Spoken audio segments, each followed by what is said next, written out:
One of the reasons why loan deals are so popular in football is due to the perception of there being less risk for everyone involved. For the parent club, they've lost nothing if the player sets the world alight on loan, they've just got themselves a more valuable asset, or someone who they can integrate back into their first team, and for the player and the loaning club themselves, if things don't work out, at least they haven't committed to anything long term. I mean, really, what is the worst that could possibly happen? Well, I'm here to tell you, sometimes quite a lot. Chelsea paid £10 million to take Joao Felix on loan for just 4.5 months of this season, plus a further £6 million to cover his £250,000 a week wages, and in return, he got sent off on his debut in the West London derby between Chelsea and Fulham, and he has scored just 3 goals and made 0 assists in 18 appearances at Stamford Bridge. That is a cost of over £5 million per goal contribution, en route to Chelsea's worst season in almost 30 years. Rangers made Aaron Ramsey the highest paid player in all of Scotland for the second half of last season, covering £45,000 a week of his enormous salary at Juventus, on top of a £2 million loan fee, in what was viewed as a huge coup for the club. But he only made 5 appearances in the Scottish Premiership throughout that time, and after coming on as a substitute in last season's Europa League final against Eintracht Frankfurt, Ramsey was the only player to miss in the penalty shootout in what was Rangers' biggest game for a generation. Or how about Simone Zaza? He of ridiculous Euro 2016 penalty run-up and miss fame, who set West Ham United back €5 million in fees and €3.5 million in wages, and scored an incredible 0 goals in 11 games before shuffling off to Valencia instead. Age 31, Zaza has been without a club for the entirety of the 2022-23 season. When I tell you that none of those 3 are bad enough, on a pound-for-pound basis, taking cost, contribution, and all-round damage inflicted into account to make my 7, you will be well aware that we are dealing with some seriously dreadful loan signings. I should point out that I am excluding Jean-Kevin Augustin and Ricky Alvarez, who were ultimately probably the 2 worst loan signings of all time in terms of overall impact, because it was clauses in their loan agreements that forced permanent transfers, which is where the actual damage was caused. It's a bit of a technicality, but I have already discussed both at length on this channel in the past, including an entire video recently about Augustin, so I thought that I'd stick solely to the loan aspect in today's video. Right, without further ado then, who had 5 loan moves over the course of his career, 4 of which were pretty terrible, and the exception coming on loan at the farm club of his parent club in the 3rd tier of Finnish football. Here are the 7 worst loan signings of all time. 7th, Jesse Rodriguez. We're off to a strong start. And when I say strong, I actually mean abysmal, and when I say start, I am of course excluding my typically rambling introduction. Jesse Rodriguez went from being the next big thing at Real Madrid to being part of a 2-man reggaeton band who couldn't get in the Stoke City team in barely the blink of an eye. And I'm not even particularly exaggerating. In the 2013-14 season, less than a decade ago, Jesse made 31 appearances in all competitions as a 20-year-old, alongside Karim Benzema and Cristiano Ronaldo, in a Real Madrid team that won the UEFA Champions League. He won the Champions League again just 2 years later, this time making 38 appearances, which prompted a €25 million move to PSG. Jesse's career stalled a little in the French capital, it would be fair to admit, where he made just 14 appearances in his first half season before being shipped out on loan to Las Palmas. But his arrival was still held as being a real coup for Stoke City just the following summer.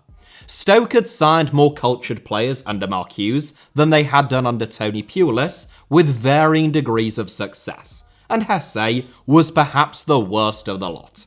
Stoke paid a fee of £6.75 million to take Jesse on loan for the season, in addition to paying half of his £130,000 a week wages, that is, £65,000 a week, in case any of you were struggling, or about £3 million for the season. Jesse's partner, Ara Ruiz, apparently didn't fancy relocating to the Potteries from Paris, don't know why, and went on Celebrity Big Brother instead, where he spent €5,000 on text messages to vote her off the show, whilst demanding that she be sent to prison. They later got back together. During his time at Stoke, Jesse scored 1 goal and made 1 assist in 13 appearances, looking thoroughly disinterested throughout most of those games, as Stoke's 9 seasons in the Premier League came to an end. Ultimately, Stoke pinned an awful lot of hope and money on Jesse as Marko Arnautovic's replacement. He wasn't just useless and expensive, but also incredibly disruptive, and his role in that relegation earned him a thoroughly deserved spot in this 7. 6th, Daniel Sturridge. You could be forgiven for having forgotten that Daniel Sturridge ever went on loan to West Bromwich Albion, but I am here to remind you of that fact, and for that, West Brom fans, I can only apologise. I don't think that there can be any doubts about Sturridge's talents, and were it not for injuries, I think that he could have become a Premier League and England great. 3.5 years after scoring 24 goals in a single season, alongside Luis Suarez and Raheem Sterling, Sturridge joined West Brom on loan at the end of the 2018 January transfer window, with the Baggies languishing at the foot of the Premier League table under Alan Pardew at the time, but still only 3 points from safety.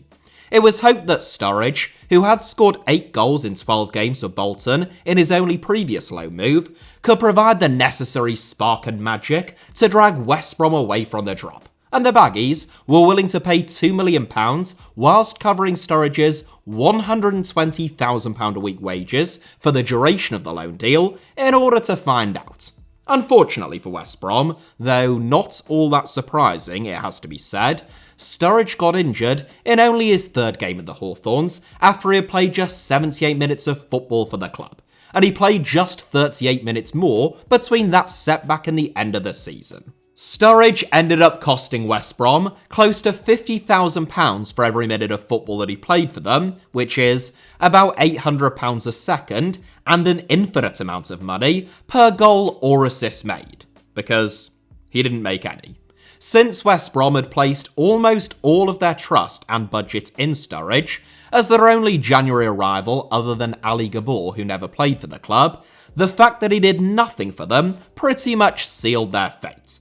West Brom finished bottom of the Premier League following 8 seasons in English football's top flight, and given the cost, the lack of contribution, and the massive financial consequences that come with relegation from the Premier League, it's not all that surprising that our first 2 inclusions have quite a lot in common.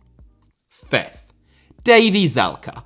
Premier League clubs might be the worst offenders when it comes to terrible loan signings, and terrible signings in general in truth, but they're not the only ones. In his first stint at Werder Bremen, Davey Zalka was one of the most highly rated young forwards in Europe. Signed by Bremen for a fee of €50,000 from Hoffenheim as an 18-year-old, he hit double figures in the 2014-15 campaign in a Bremen side that was relegated, in addition to scoring prolifically for multiple German youth teams, including 14 goals in only 15 games for the under-19s and winning the Golden Boot at the 2014 under-19 Euros which Germany won, being dubbed the next Miroslav Klose.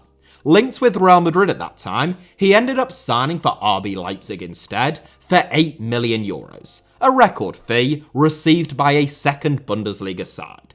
Zelka's time at Leipzig was a little bit underwhelming, as was all but his debut campaign at Hertha Berlin after that, but when the opportunity came up to re-sign him on transfer deadline day in January 2020, Bremen didn't think twice. Despite enduring significant financial hardship at the time, they paid €1 million to take Zalka on loan for the next 18 months, whilst agreeing to a clause which stipulated that they would have to pay a further €15 million to sign him permanently if they were in the top flight at the end of Zalka's loan deal. In his first half season, Zalka scored no goals in 11 Bundesliga games, as Bremen narrowly avoided relegation via the playoffs, and in his second season, he scored 3 goals in 26 games in total, and this time, his lack of goals would prove fatal, as Bremen were relegated in 17th place in the Bundesliga.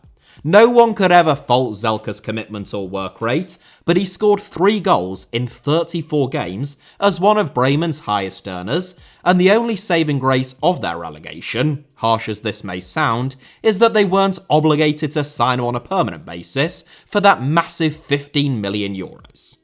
Fourth, Renato Sanchez. Renato Sanchez's short career has already had more ups and downs than Fulham or Norwich in recent years, and his time at Swansea City was a particular lowlight. Sanchez really burst onto the scene, Mika Richards style, at Euro 2016, where he played in all but one game for Portugal as an 18-year-old, started in the quarter-final, semi-final and the final itself, and scored Portugal's only goal against Poland in the quarter-finals that took that game to penalties. Even though he had only played 24 league games and made his Benfica debut that season, before the Euros had even begun, Bayern Munich had agreed to pay a potential 80 million euros for Sanchez, albeit 45 million euros of that in future add-ons. Sanchez may only have made 25 appearances in his debut campaign in Bavaria, but when Swansea City struck a deal to take him on loan the following season, it was hailed as one of the signings of the summer and an extraordinary coup for a team that had only narrowly avoided relegation the previous season. To say that Sanchez was disappointing at Swansea would be an understatement, on par with describing a nuclear apocalypse as being somewhat inconvenient. Sanchez, for all of his obvious talent, illustrated practically none of it in South Wales. He had problems with both his thigh and with his hamstring. Even when fit, he showed absolutely nothing, and he didn't play a single game of football from January 2nd onwards. Sanchez's most infamous moment in a Swansea City shirt came when he passed the ball into a Carabao advertising hoarding, and even his own compatriot, manager Carlos Carvajal, who arrived in the December, recommended that Sanchez return to Benfica, claiming that he, quote, stopped learning when he left Benfica. Swansea paid Bayern Munich £7 million to take Sanchez on loan in the 2017-18 season, an incredible fee for a club of their size, in addition to paying him roughly £50,000 a week. That worked out at about £10,000 a minute that he actually played. He didn't make a single goal contribution across his 12 Premier League outings, and Swansea were relegated at the end of the season. Sanchez's career has recovered since then, at Bayern, Lille and now PSG, but for whatever reason, his time at Swansea was abysmal. Third, Islam Slimani. Islam Slimani is a strange footballer. There aren't too many other ways around it. Incredibly prolific at his best and totally useless at his worst, he scored 31 goals for Sporting Club de Portugal the season before Leicester City splurged a club record £28 million on him, but he only scored 8 Premier League goals in 5 years contracted to the Foxes, and then all of a sudden at Monaco, he dropped 7 assists in 18 games, despite having looked like the most one-dimensional one-touch finisher and only having made 6 league assists in the 3 years prior to that.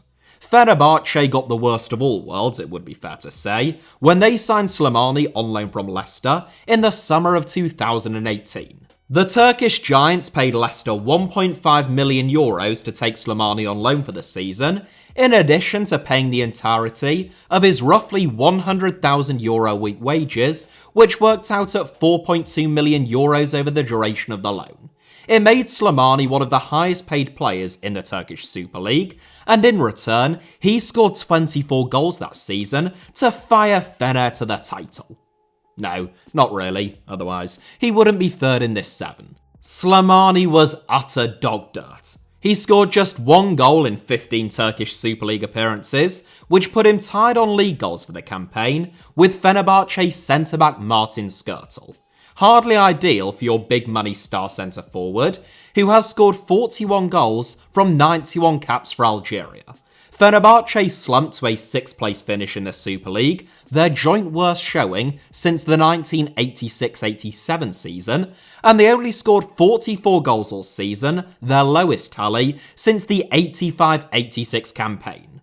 There are more high-profile, dreadful loan signings, but few that have actually been as costly relative to the club's finances and catastrophic in terms of their all-round contribution.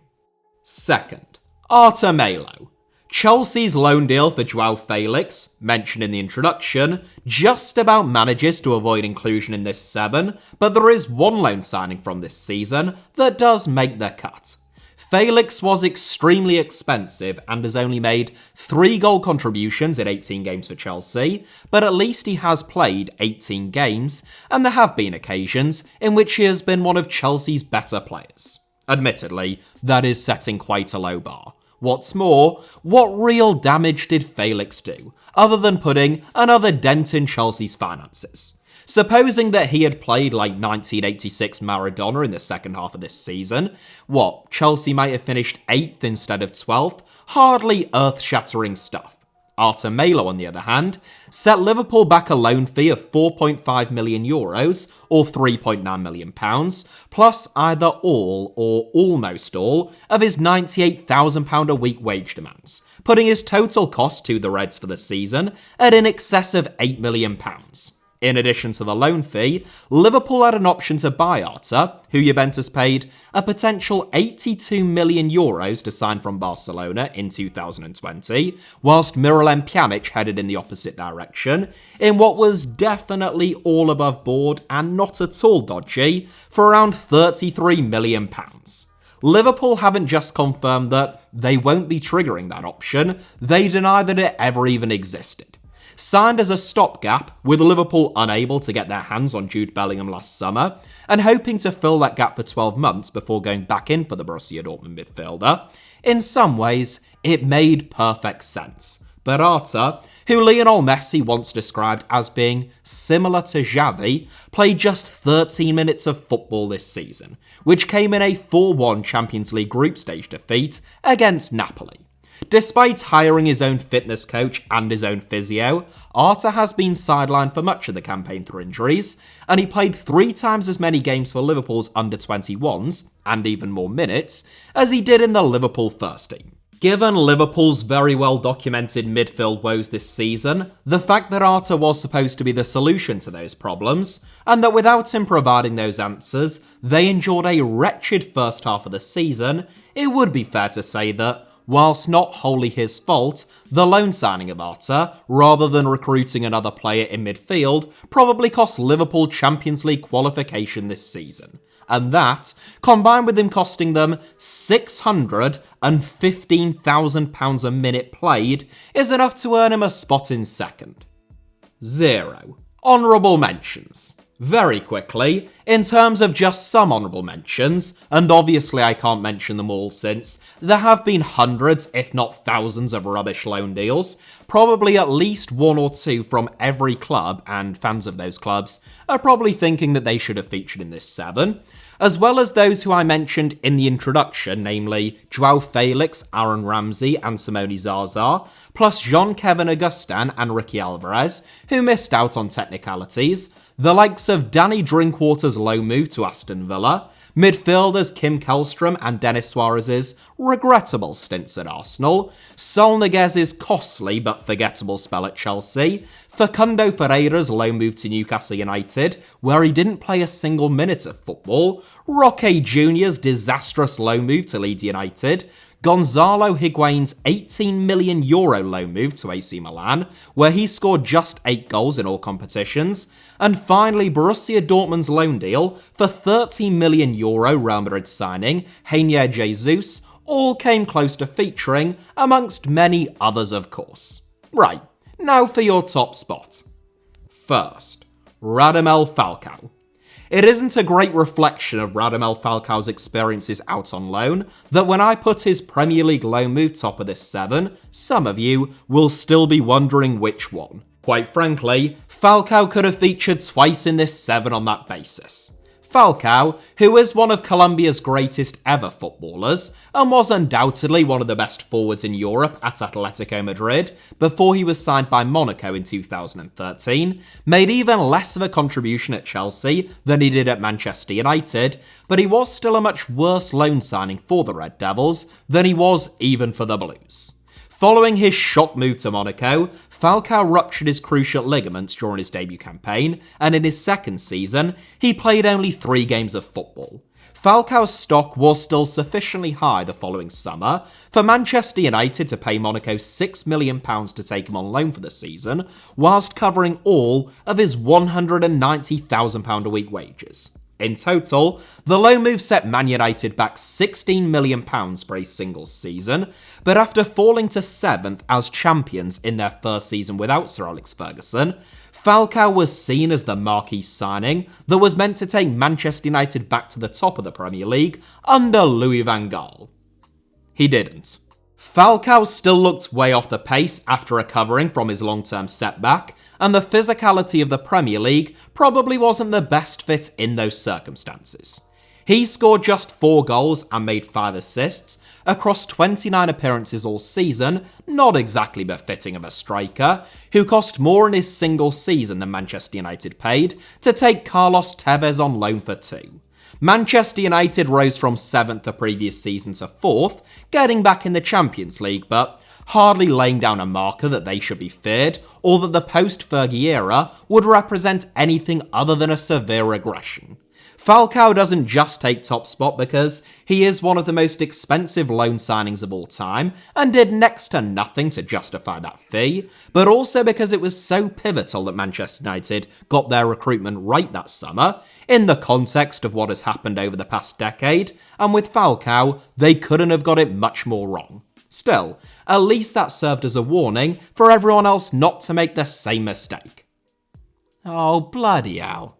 Chelsea, it must be said, have a pretty abysmal record when it comes to taking players on loan, especially for a club that is so familiar with loaning players out. You have had Falcao, Joao Felix, Sol Niguez, Denis Zakaria, Gonzalo Higuain, Alexander Pato, who barely played in fairness and did at least score once, Ricardo Quaresma, and Fabio Payan. Right, anyway, now that I've made Chelsea fans even more miserable for absolutely no good reason, at the end of what has been a pretty miserable season for them without my help, I suppose that is probably a good place in which to end. Thank you all very much, as ever, for watching. Hit the like button if you enjoyed the video. I hope that was the case. Let me know your thoughts down below in the comments, and make sure, of course, it goes without saying, that you are subscribed and have notifications turned on for both this channel and for my backup channel, both of which should be on your screens now or about to appear, along with a couple of videos that you might want to watch after this one. Far be it from me to tell you what to do, but, you know, the option is there. You can also find me on Twitter or on Instagram via the username @HITC Sevens, should you wish to do so.